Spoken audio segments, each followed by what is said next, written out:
हावा भनेमा पहलाउँछ सानीलाई देखेपछि किन हो किन यो मलाई सताउँछ सल्लाघारीको चिसो हावा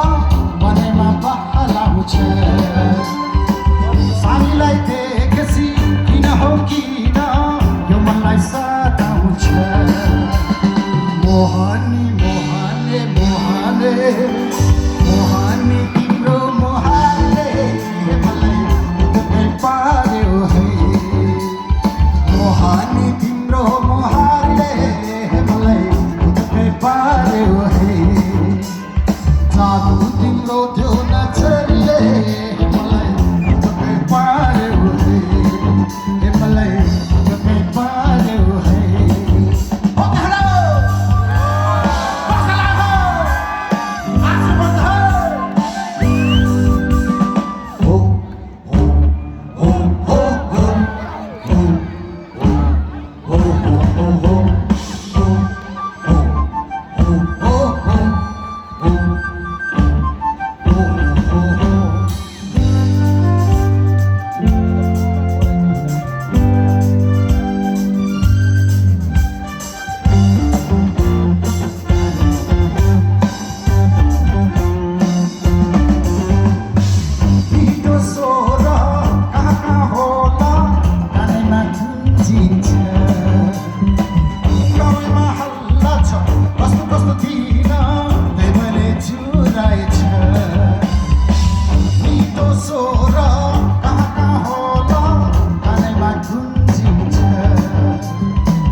हाम्रो लिड गिटारिस्ट हुनुहुन्छ अमित गुरुङ प्लिज उहाँलाई पनि एकचोटि सम्मान